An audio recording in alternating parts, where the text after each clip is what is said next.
Hola, buenas tardes. En nombre de la organización de Semana Negra, darles la bienvenida al primer evento oficial, porque ayer fue el lanzamiento, y de alguna forma reconocer lo fantástico de haber descubierto este lugar. Para la temática Semana Negra, una ex cárcel transformada en ámbito de cultura, la verdad que es un sueño. Entonces, agradecer el lugar, disfrutarlo y de alguna forma iniciar esta charla con una propuesta que particularmente a mí me llama especialmente a que la compartamos hoy.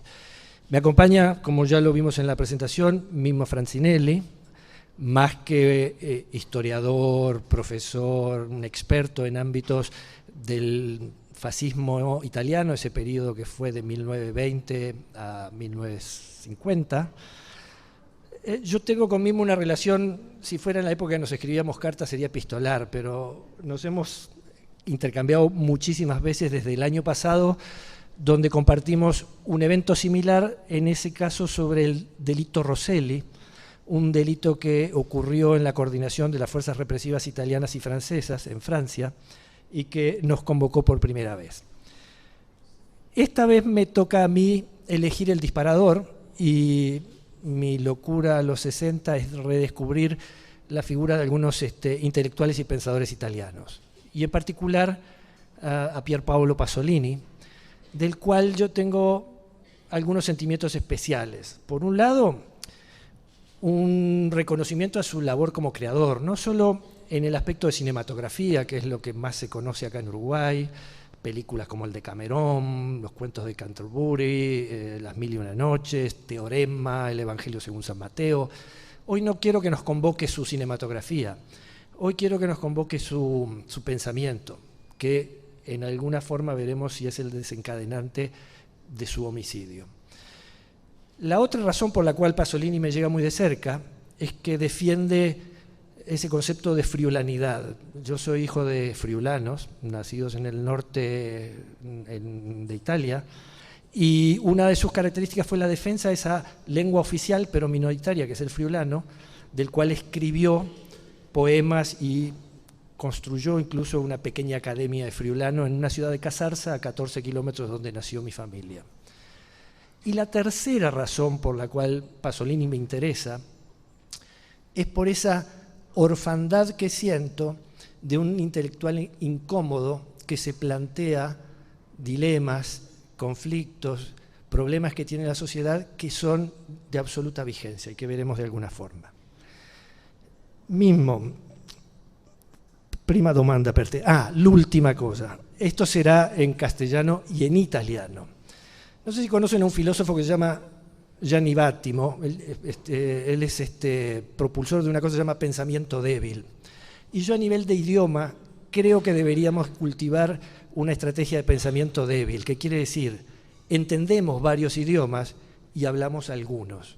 Pero esto de el esfuerzo de querer entender y hablar nos lleva a un bilingüismo triste que hoy estamos padeciendo y que nos inhibe de la riqueza de las culturas del francés, del italiano, de otras lenguas romances que son mucho más ricas, que traen toda una historia, que son la base de nuestra civilización occidental. Por lo tanto, yo hablaré en castellano, Mimmo en un italiano pausado, pero que entenderán a la perfección.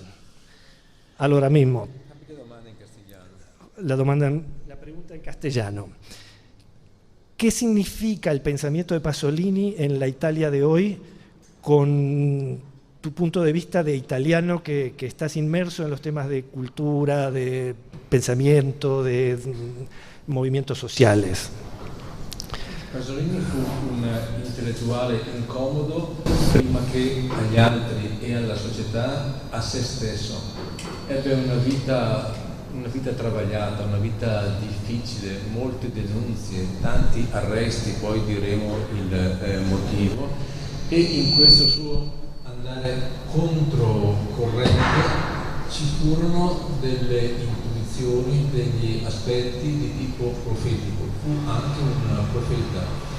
un profeta di sventura, di tempi neri, tempi cupi, e su alcune cose fece centro, vide molto lontano.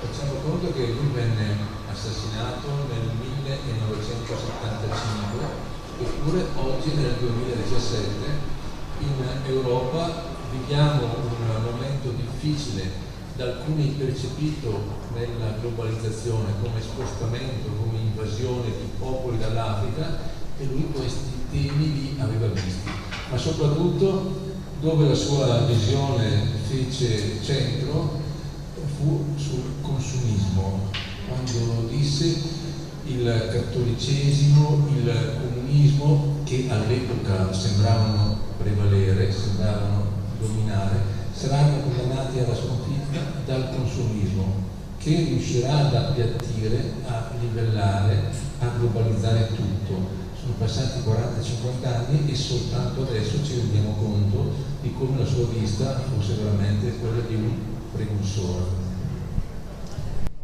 ¿Alguna dificultad o el italiano se entiende? ¿Se entiende bien? Perfecto. Hagamos un pequeño raconto de ese día del homicidio de Pasolini, donde se reúne en primera instancia con sus amigos, Ninetto David, que es un actor fetiche de Pasolini, y en una Italia de los años 70, vivir la homosexualidad era una situación compleja, pero que Pasolini de alguna forma resolvía de una manera, digamos, áspera. Y esa noche recoge en la estación de Termine, en Roma, a un adolescente, y después de tener una cena informal, se dirige a una zona cercana a Roma que se llama Ostia, donde está el puerto, y particularmente una cosa que se llama el hidroscalo, que es en la época en que todavía existían los hidroaviones. En un baldío infame, Pasolini sufre una agresión y muere de una manera absolutamente bestial, bárbara, de la cual todavía hoy existen dudas de la realidad, del real suceso que sucedió en ese pequeño descampado de Ostia. Hay tres teorías, por lo menos, hay muchas, que vamos a tratar de analizarla. La primera es que fue un encuentro, digamos, de vínculos homosexuales que salió mal. La segunda teoría, Pasolini estaba escribiendo un libro que se llama Petróleo, que se publicó en forma póstuma, a la cual le falta el capítulo 21. Y en el capítulo 21, Pasolini hacía unas denuncias muy fuertes sobre los intereses del petróleo de Italia y particularmente del caso Mattei, un asesinato también poco resuelto y que todavía no está muy claro. Y la tercera hipótesis, él estaba filmando una película que se estrenó en forma póstuma, que se llama Salò, y le habían robado lo que se llaman las pizzas, es decir, las primeras ediciones de su filmografía, y alguien lo estaba chantajeando para pedirle dinero y devolverle los rollos de película de Salò que le habían hurtado. Esas son las tres hipótesis. La oficial es la de que un encuentro homosexual salió mal y responsabiliza a un menor de una agresión que sin duda es difícil de creer. ¿Qué ne pensi, Mimmo? Penso innanzitutto che l'omosessualità per Pasolini era fondamentale, era la sua dimensione dell'esistenza, di una esistenza che era tutta dedicata all'amore, un amore che sconfinava nella morte. Il senso della morte c'è in molte sue opere e in questo film che uscirà postumo, cioè dopo il suo assassinio, Salò è la Repubblica fascista di Salò durante la Seconda Guerra Mondiale, che lui rappresenta con riferimento al Marchese de Sade, quindi al sadismo, al sesso usato in modo violento, e non è piacevole dirlo, ma a Pasolini piaceva, era attratto da questa dimensione violenta del sesso e dai giovani maschi. E le prime condanne le ha avute, lui era nato nel 1922, le aveva avute nel secondo dopoguerra, già nei primi anni 50, per rapporti omosessuali che erano considerati dal codice penale un reato. Quindi Pasolini era un uomo, un intellettuale che sfidava la vita in modo estremo, sembrava quasi la volesse provocare. E questa morte terribile, perché lui venne ucciso di notte su una spiaggia desolata, venne ucciso a colpi di bastone, ma la causa decisiva fu di essere stato travolto, schiacciato dalla sua automobile, un'automobile di lusso fuori serie, guidata dal giovane assassino, un ragazzino minorenne, Pino Pelosi, che è morto proprio un mese fa, che venne dalla stampa, dall'opinione pubblica, chiamato la rana come si dice? La rana. La rana, perché nelle fotografie scattate dopo l'arresto aveva gli occhi gonfi dalle botte, dalle percosse della polizia, per cui una vicenda veramente terribile. E la scomparsa da un giorno all'altro di questo intellettuale che rappresentava in Italia la coscienza civile di un paese, lasciò un vuoto enorme, e a questo punto ci furono degli interrogativi.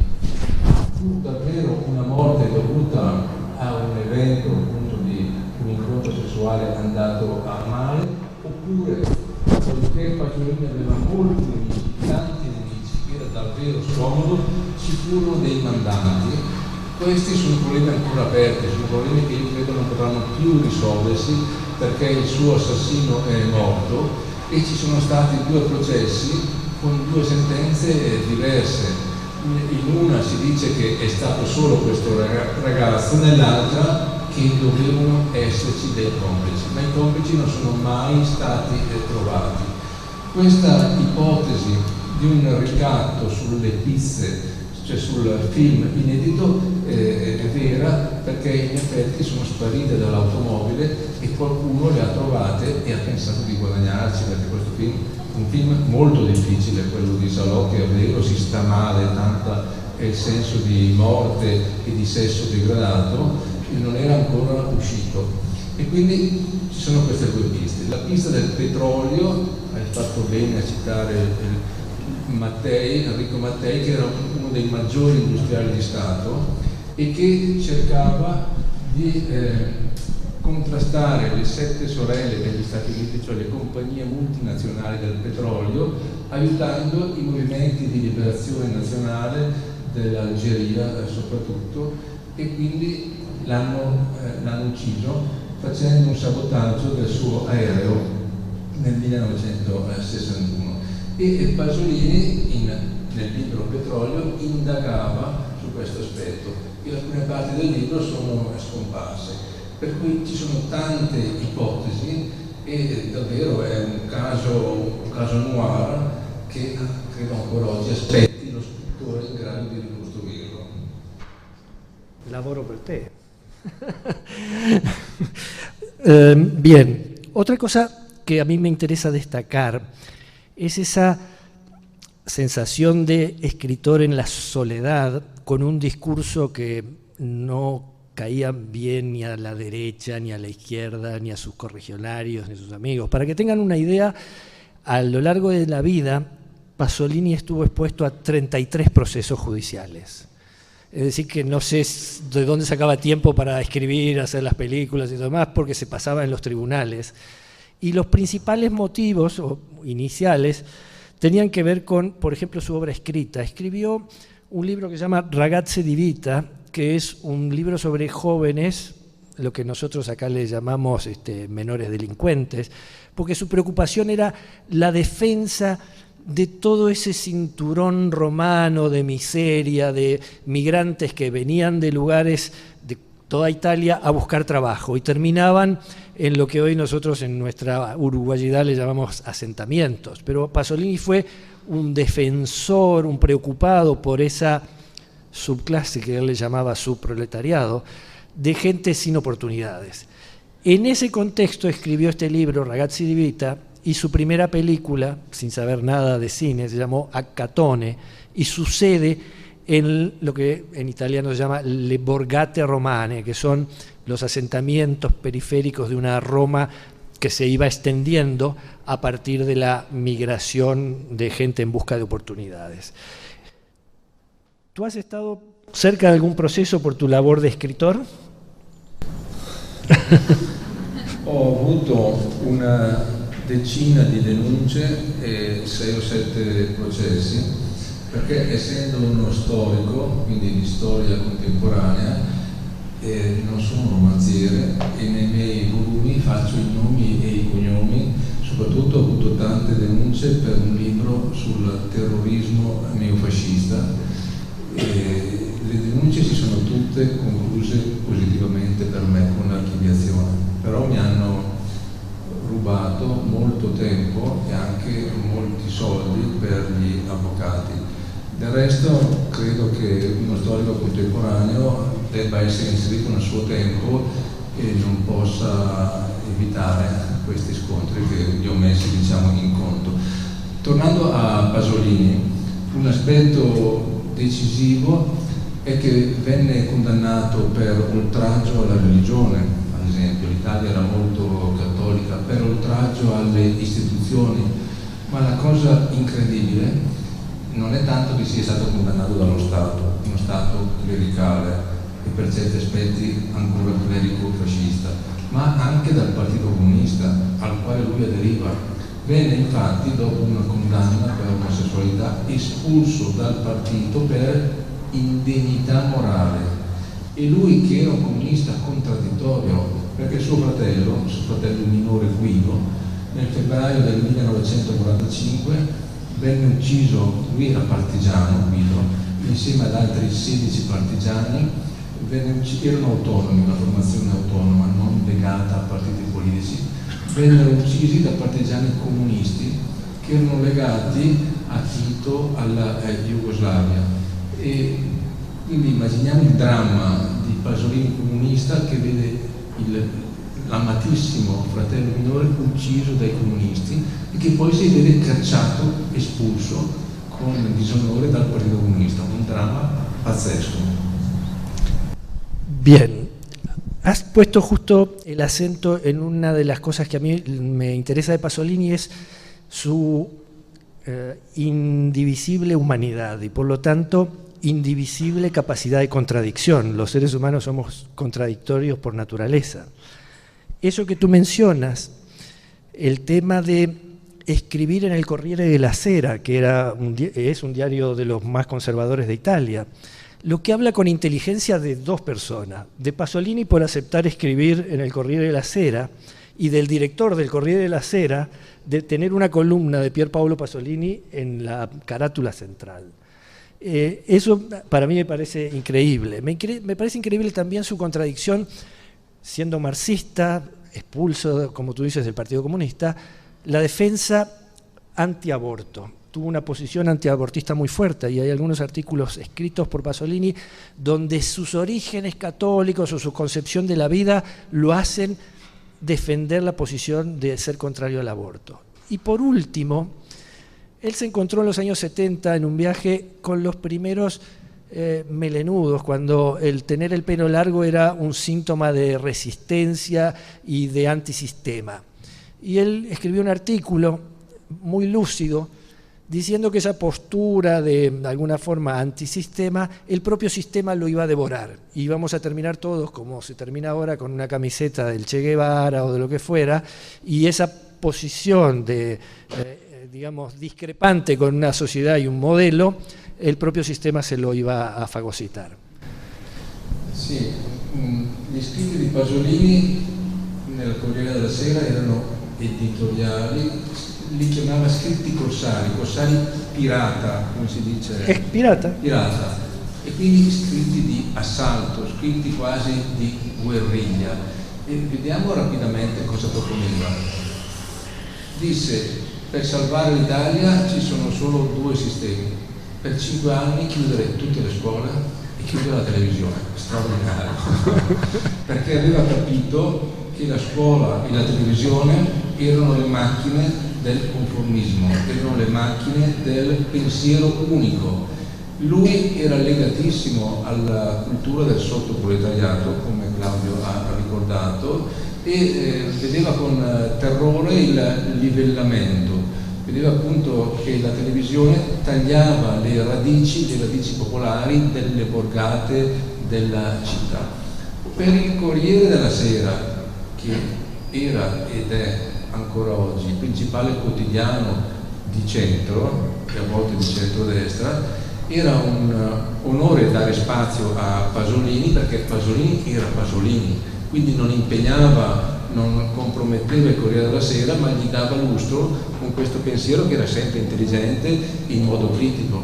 Inoltre Pasolini ebbe l'intelligenza e l'accortezza di non fare politica. Lui era comunista a livello così di costume ideologico, ma non si presentò mai alle elezioni politiche, anche perché dentro il partito comunista era abbastanza emarginato, era appunto scomodo, venne cacciato, poi venne riammesso.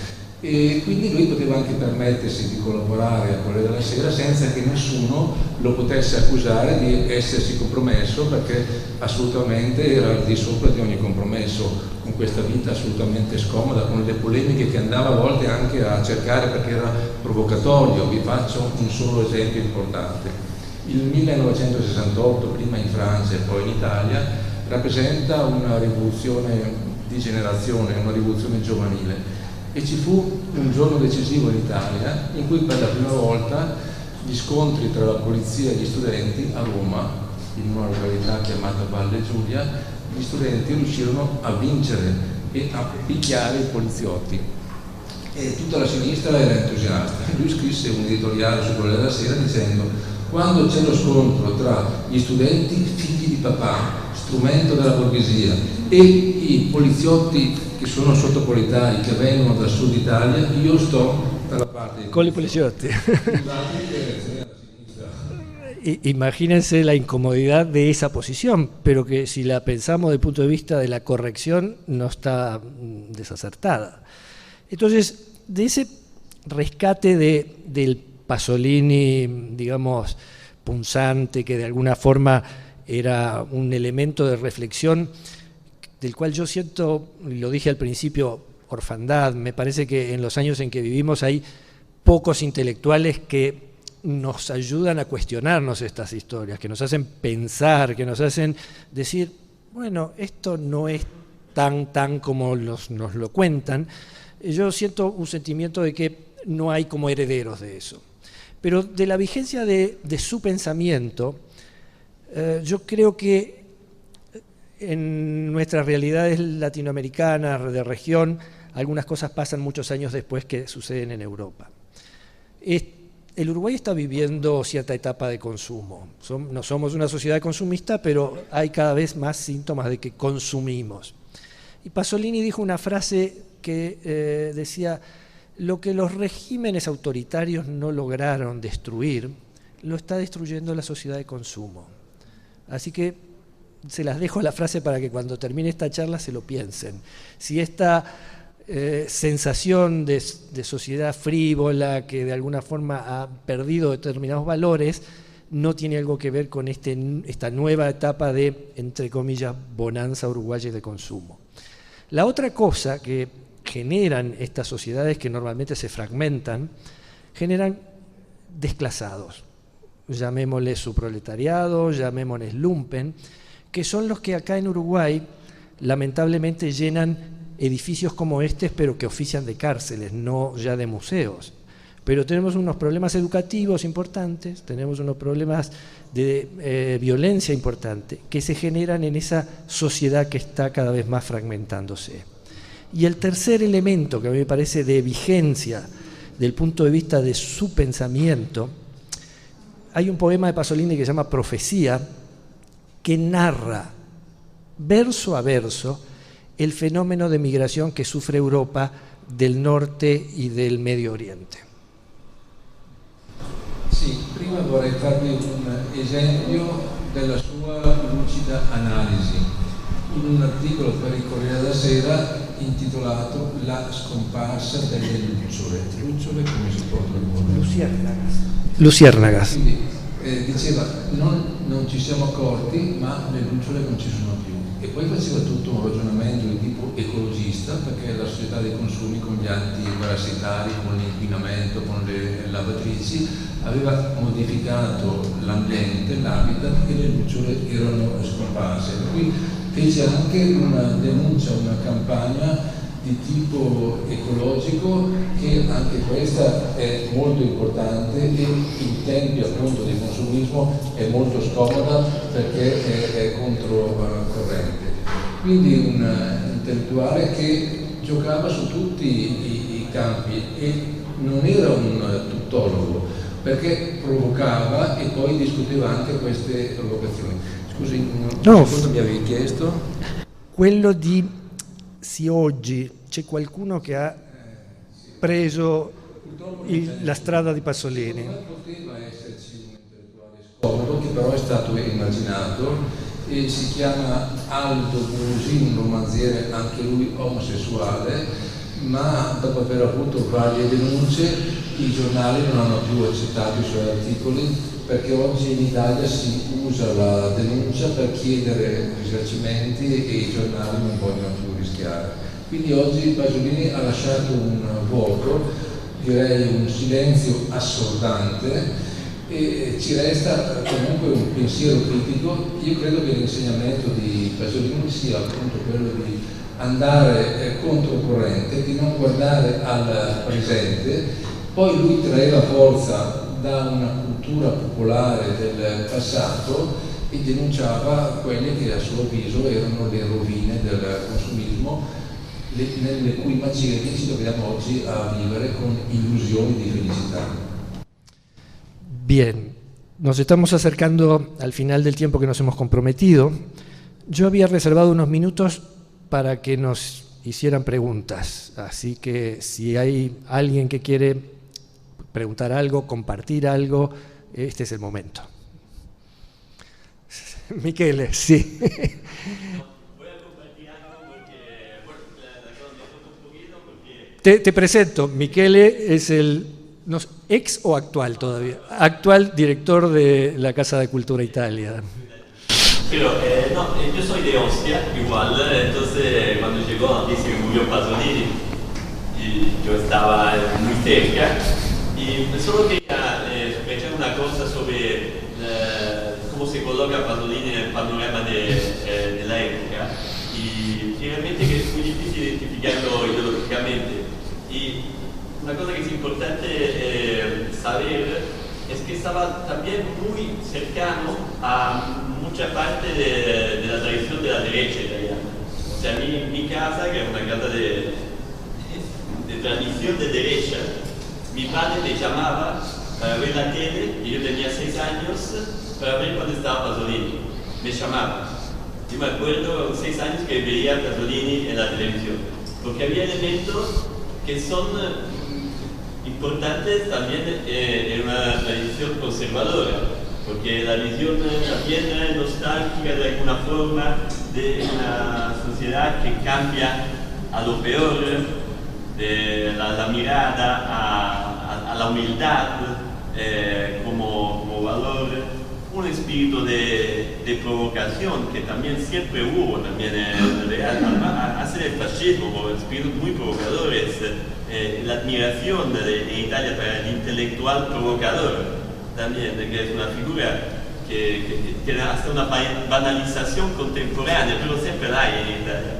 Y hay muchos elementos que, otros elementos son muy de izquierda, claro, pero no era ajeno a la derecha italiana absolutamente Pasolini. Yo, en mi opinión también, claro que hay varias teorías sobre la muerte de Pasolini, yo pienso también que fue un delito homofóbico. Yo pienso que que hubo participación, pero más que político, es una impresión, homofóbico, porque eso sí que era un punto muy delicado, en parte, ¿no? Porque es una Italia también donde hasta el sexo con menores, que hoy en día tal vez sería más escandaloso que en la época, porque es una Italia que se recordaba todavía de la prostitución, se recordaba de un cierto tipo de hedonismo bisexualidad que además no existe hoy en día, que el mundo es más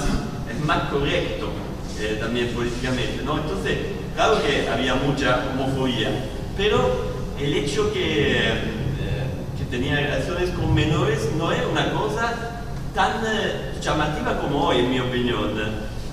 O sea, è realmente un grande entrevero de cosas. Bien. Posso fare una puntualità? Sì, sì. Allora, è interessante il rapporto tra Pasolini e la destra.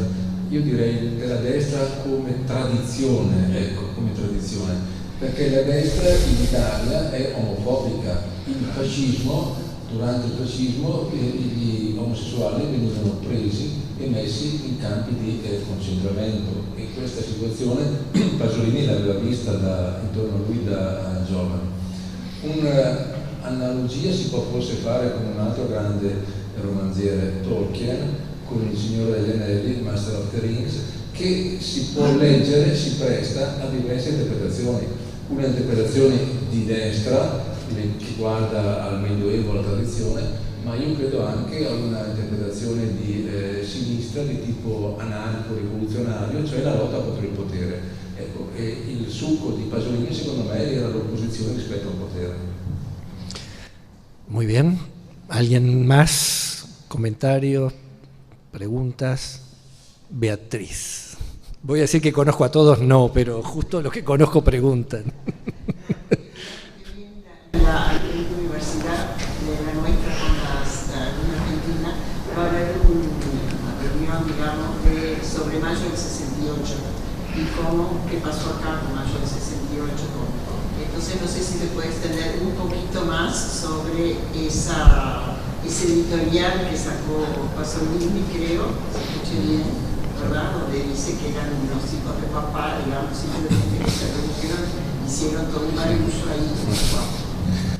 Allora, Pasolini era contro la borghesia, perché sosteneva che la borghesia appunto sradicasse la cultura popolare e portasse al consumismo, e con la sua vista, che era molto lunga, vedeva in questi studenti sedicenti, pseudo-rivoluzionari, vedeva i figli della borghesia che giocavano a fare la rivoluzione, per poi domani, dopo essersi laureati, diventare i dirigenti delle aziende, quindi i nuovi sfruttatori.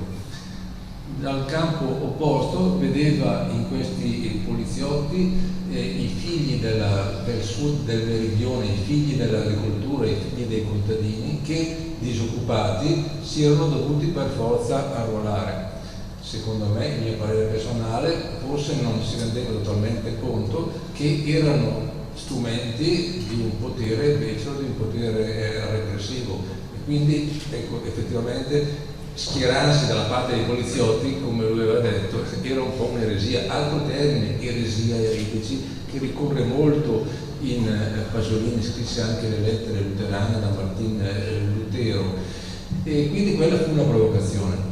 Io credo che le provocazioni abbiano un senso e si debba anche accogliere appunto come provocazioni, non come un nuovo dogma. E allora, tornando a questo articolo di Pasolini, a mio avviso è molto stimolante, molto ricco, se lo si vede come un invito a ragionare criticamente su uno scontro che dietro le apparenze vedeva altri rapporti di forza, perché in sostanza lui vedeva comunque gli studenti borghesi come privilegiati rispetto ai poliziotti e sottoproletari.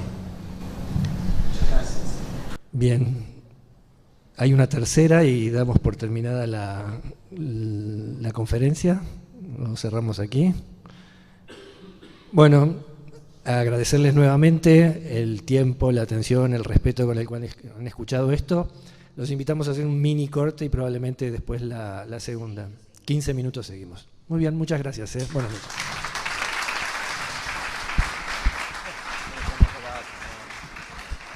Bene, grazie tante.